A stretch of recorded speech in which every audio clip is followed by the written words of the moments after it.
Test 4. Section 1. You will hear two students, Jacinta and Lewis, discussing a holiday they are planning in Queenstown, a tourist center in New Zealand popular with young people. First, you have some time to look at questions 1 to 6 on page 88.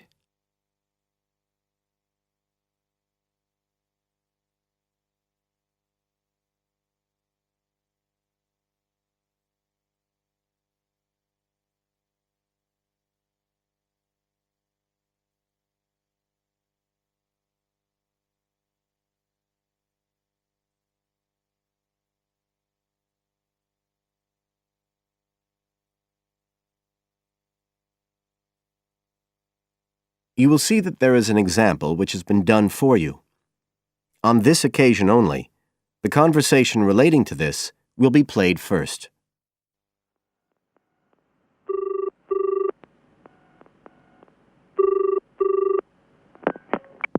Hi, Lewis. It's Jacinta here. Oh, hi, Jacinta. I was just going to call you. I was thinking we ought to do something about accommodation for our trip to Queenstown. Yeah, actually, that's just why I rang you. I've been looking on the internet. There was one place that looked okay called Traveller's Lodge, but when I checked availability for January, when we're planning to go, I found it was fully booked. Right. Well, we'd better do something now, I suppose. Traveller's Lodge is fully booked, so fully booked has been written in the space. Now we shall begin. You should answer the questions as you listen, because you will not hear the recording a second time. Listen carefully and answer questions 1 to 6.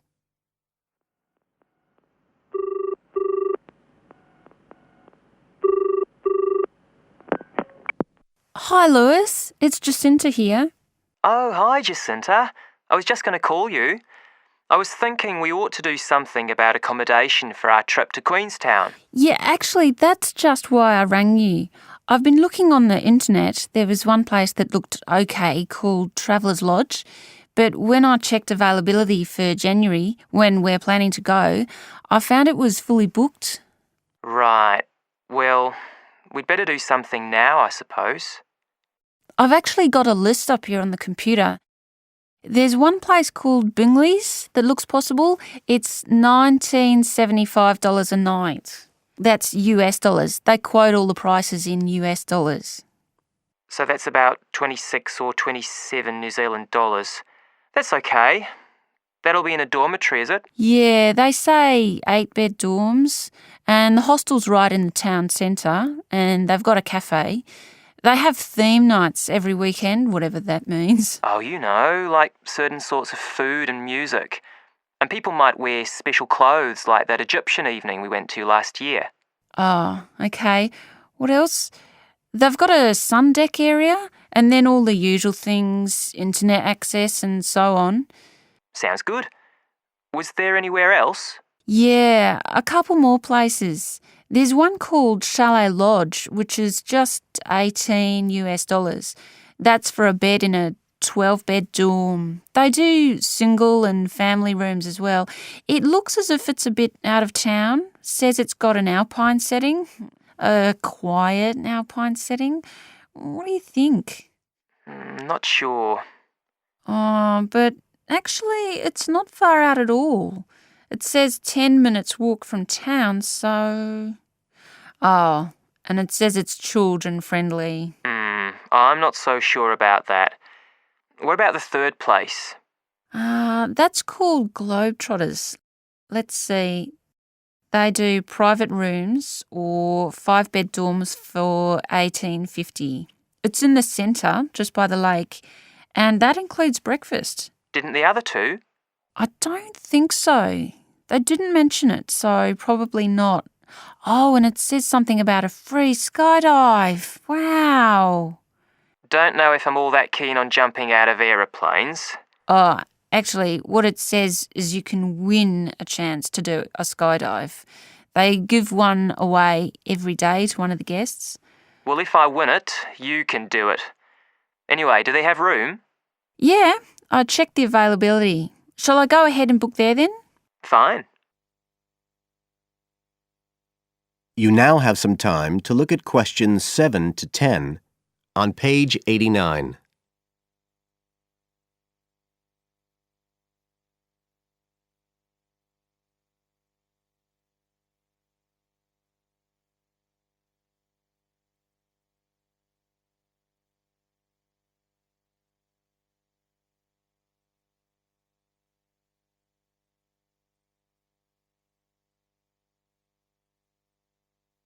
Now listen and answer questions 7 to 10. I was looking at what there is to do too. There are lots of sites offering deals for adventure sports. I suppose we have to do a bungee jump. Why? Well, it's Queenstown where they more or less started it as a sport. You can, if you really want to jump off the side of a bridge with an elastic rope tied round your ankles. I'll watch. Okay, so what do you want to do? As far as adventure sports go, I was talking to someone who went whitewater rafting there. He said it was really awesome. They drive you up the Shotover River and then you come down on a rubber raft through the whitewater rapids where the river's really narrow and fast and end up going through a tunnel nearly 200 metres long. I think it's quite expensive though. Oh, I'm on for that if you are. Cool. The other thing you can do is the jet boat ride. That sounded just a lot of noise though. It's basically just whizzing round on the river on a very fast boat, isn't it? My friend did that as well. He said it was a bit touristy, but worth it. I'll give it a go. You go right up the river canyon. He said the drivers were really skillful, but I don't mind going on my own.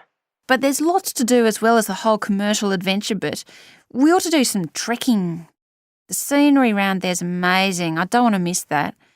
The place to start's Glenorchy, apparently, about 40 minutes drive. That's where lots of the wilderness trails begin.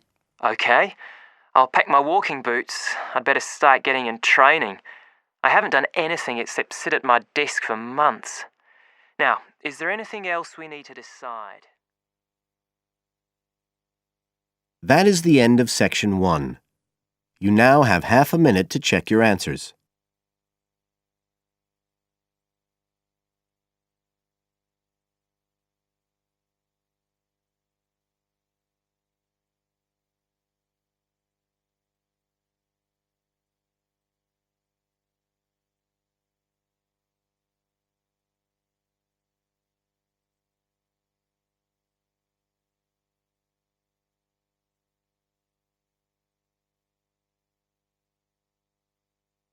Now turn to section 2 on page 90.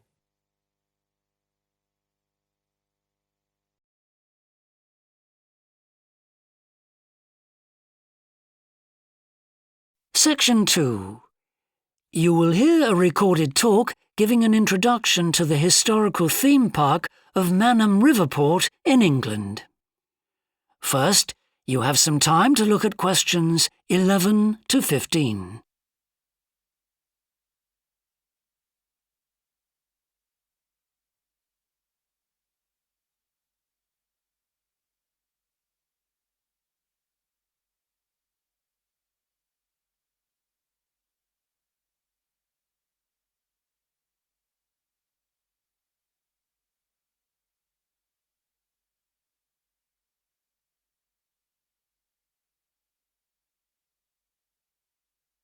Now listen carefully and answer questions 11 to 15. Welcome to Manham Port, where 1,000 years of history are brought to life. All the family can enjoy a day out at Manham, visit our copper mine, see models of the machinery it used, have your photo taken in 19th century costume, experience at first hand how people lived at different stages throughout history, and especially how children studied, worked and played.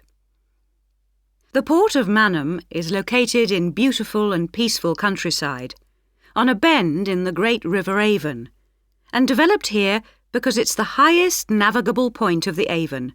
Boats can go no higher up this river, and proved a handy place to load and unload cargo to and from the sea, which is over 23 miles away. A small port was already established here when, about 900 years ago, tin was discovered nearby, though it wasn't until the Industrial Revolution, when a tremendous need for metals of all kinds developed, that Mannum expanded to become one of the busiest ports in the country. And because it was already so busy, prospectors began to look for other minerals, and by the end of the 19th century, lead, copper, manganese and arsenic were added to the cargoes leaving Mannum. In the early days, the ores had been smelted or processed in the same area they were mined. But as demand grew, the smelting process required huge factory furnaces or fires to melt the metal from the rock, and there was not enough coal in the local area, so the rocks containing minerals had to be shipped long distances. Sadly, in the 20th century, the great port of Mannum declined, and thousands of workers were forced to emigrate out of the area. The building at the port fell into disrepair, and the place became almost forgotten. But then the Mannum Trust was formed to conserve the historical resources of the area. It organised scores of local volunteers to remove undergrowth to find the original outlines of the installations.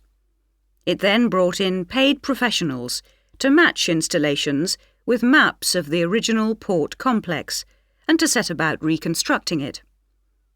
Today, you can see the results of this ambitious programme of restoration. The intention, and we believe this will be realised before the end of the year, is to return Mannum Port to the condition it reached at its peak as the greatest copper port in the country. Before you hear the rest of the talk, you have some time to look at questions 16 to 20.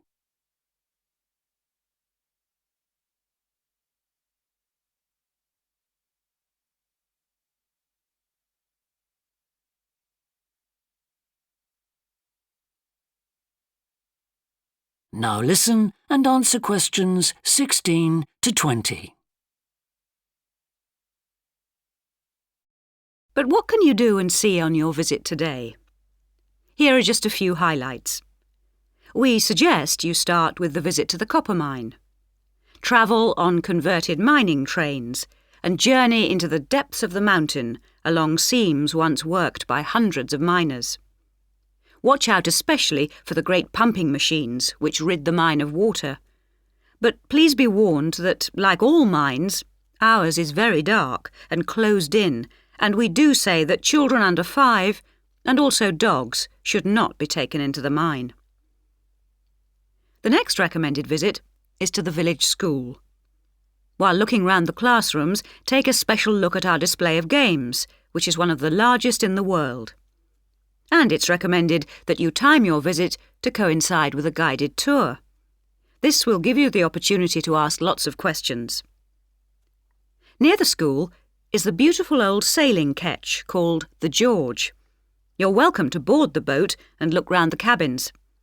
Look out for the ship's wheel, which was missing until only 5 years ago when it was dredged out of the silt by a local fisherman. We have no idea how it got there, but it's been polished and proudly restored to its original place on the boat. Please take care going down the ladders if you wish to visit the lower deck. We don't recommend you allow young children to use them. So we hope you have a memorable visit to Mannum Port, and will tell your friends all about us. That is the end of section 2. You now have half a minute to check your answers.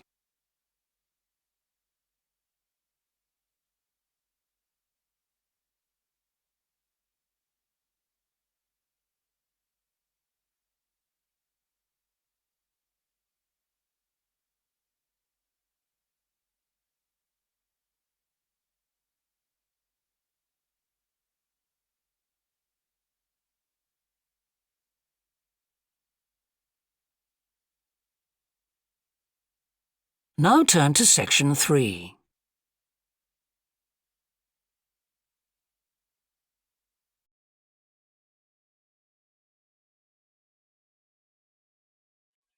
Section 3. You will hear two students who are taking a research methodology course, a girl called Lila and a boy called Jake, having a seminar with their tutor. First, you have some time to look at questions 21 to 24.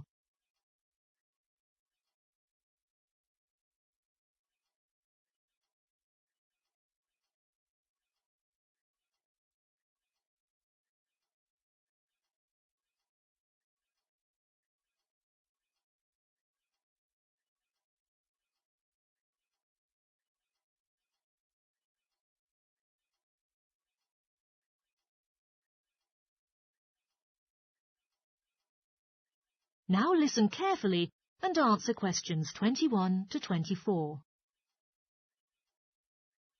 So I gave you both a task to select an article about a small-scale research project. Yes. And I required you to have a trial to replicate the procedures of the research in your own context. I mean, try it out yourself. Yeah, and we've done that. Nice. In this way, I want you to tell me a little bit about the article and explain why it started applying crosswords to assist the students to review the exam terminologies. All right. The article was written by two university professors who had initially used crosswords to help the students revise the terminology for exams. And the crosswords were designed and installed on computers. And we selected the article because, though we weren't familiar with the technique, it seems an accessible topic. You know, using IT to design crosswords for higher education. That's a good reason. So both of the professors would like to see how well this innovation was received by their students. Yes. So what has been going on with your reproducing the research? Well, we collected a series of some terms from our own modules and put them in a list. Then we designed a crossword to revise them. Then we invited some of our classmates to try out our crossword and then ask for some feedback from them, you know, like their feelings, views, as well as some suggestions about using this technique. Did you find it easy to have people participate in it? Not really. First, you know, it was actually hard, but later when we convinced them by talking about the actual benefit that they will get from participating in this research on preparing for an exam which is coming up later this semester... It functioned. Great. So how did you get the feedback from the students that tells you their thought about the crosswords? By a questionnaire. There were 2 pages in the original questionnaire, and it included lots of X-linked questions. But the whole section about difficulties using IT is now out of date. Even the questionnaire had just been finished a few years ago. So, have you done a shorter version? Sure, and then we emailed it to 40 students and received 28 replies. I was disappointed by the fact, but this was a relatively good result. I mean, the responses we got from them were well written. You know, people did take a lot of care with them, but I was still taken aback with the low numbers. Yes, for an apprentice researcher, it's an important lesson to learn. Yeah. Before you hear the rest of the talk, you have some time to look at questions 25 to 30.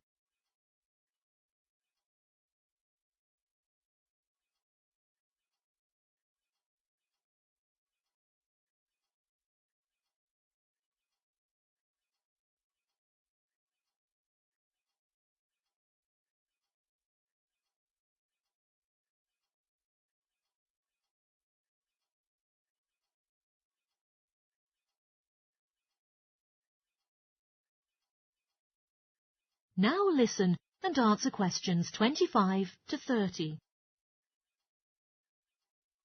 So what was your result? Well, basically their feedback was extremely positive. The students said that crosswords on a computer really helped them not to get distracted and stay focused on the work in hand, which is better than other ways of doing the revision that are often disturbed by other things. Yeah, that was really clear, but I was struck by the fact that they hardly featured having fun in their responses, nor did anything to do with spelling of hard words, which I thought would apparently be a benefit. No? Okay. The responses also said that the crosswords hadn't really prompted their general motivation to study, but it had highlighted the gaps in their memory, so they could figure out what kind of work was necessary to do further. Right. So how did your findings compare with those done by the original researchers? There were a couple of similarities, but, we still found two primary differences. Compared with females, more males like the technique, yet the original findings were the reverse case. Also, our respondents said they wouldn't mind doing a crossword in the final official exam. Even in the original study, it showed that even if crossword makes exams shorter, they would not like it to be included. But for informal purposes, of course, both sets of respondents said doing more crosswords would be of great interest to them, like revision and so on. Right, so let's think about the whole project and what you've learned from it. Well, it really took a long time. Yeah, and I don't think we handled that aspect well. It could have gone worse. I mean, there was not much data collected, so we didn't have to spend ages dealing with it. And since we'd already done a course on numerical data processing, there wasn't much new for us. Yeah, definitely. Anyway, I think the questions we designed were good, so that the data we collected was manageable. Yeah, it really helped having the original study to guide us, as it were, and that helped us to see what a good instrument research is. What questionnaires should be like? Absolutely, we got a lot from that. But when we were writing up the project, we weren't sure on how to acknowledge the work of the original study. You know, our referencing. No, that's what we both need to learn in the future. Actually, that part's been great, finding ways to share and support another person. That's the real plus from the project, learning ways to do that.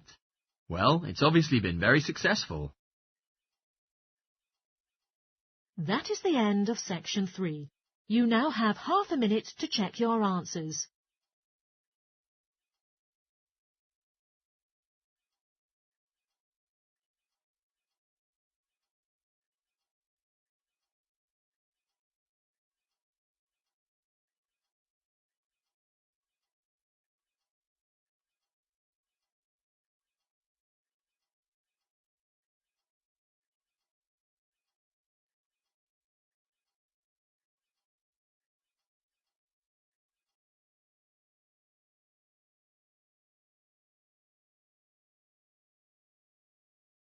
Now turn to Section 4.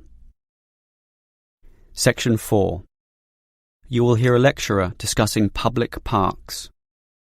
First, you have some time to look at questions 31 to 34.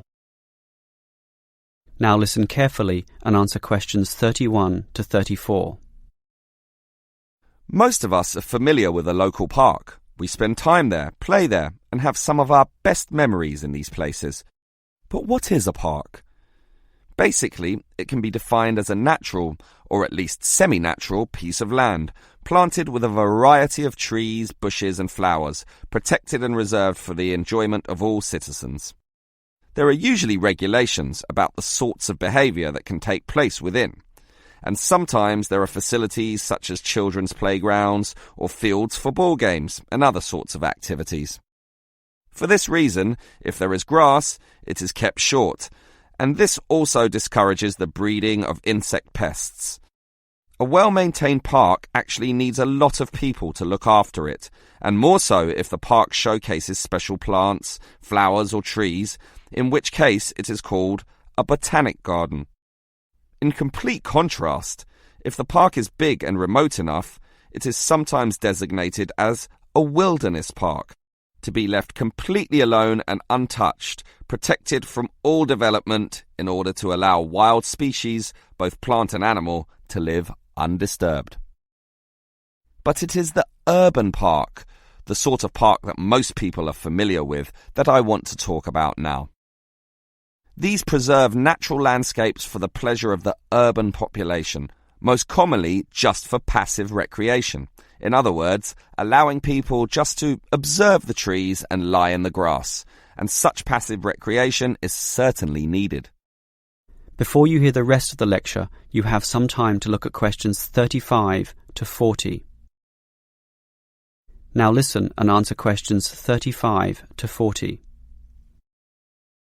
Continuing on the subject of parks, it might surprise you to know that once there were none. 1,000 years ago, there was no need, since there were already extensive open spaces, forests and wilderness surrounding most cities and towns, for example in Europe. These dark, dank forests were large and even dangerous, full of wild animals and with the potentially fatal result of getting lost. Hence, fairy tales evolved about witches living in these areas and the wolves and bears which could threaten young children. However, with the rapidly increasing human population, the original wilderness and natural open spaces were intruded upon. Forests were cut down as population spread, and with them, urban pollution and further deforestation. But it was only with the advent of the Industrial Revolution that people realised natural areas needed to be preserved to give the populace access to the sort of nature that was fast disappearing due to the uncontrolled development and demand for resources. The first park expressly designed for that purpose is usually considered to be Prince's Park in Liverpool. This was in 1841 on land donated to the public by a rich iron merchant. With such a generous donation, worth about £50,000, the council decided to invest £5,000 of its own money in making it look good. Consequently, they hired a landscape designer, Joseph Paxton, who designed twisting turning pathways among shade-giving trees, all based around a central lake. In many ways, it became the prototype for all later large parks, including the famous Central Park in New York. But if we were to pick the park that most people are familiar with, it would be the much smaller neighbourhood park. These can be tiny, but by being in the midst of extensive development and dense populations, they are increasingly seen as a refuge where one can get a glimpse of true nature. Many psychologists now maintain that this glimpse is necessary, for ultimately, as a species, we have an innate affinity for nature, and the concrete urban zoo clashes with our inner being. This has seen the rejuvenation of many urban parks that were once left to decay, for example, in New York or London, and indeed some cities such as Melbourne are known all over the world for their abundance of carefully maintained parks, including a world-famous botanic garden. That is the end of section 4. You now have half a minute to check your answers. That is the end of the listening test. In the Ielts test, you would now have 10 minutes to transfer your answers to the answer sheet.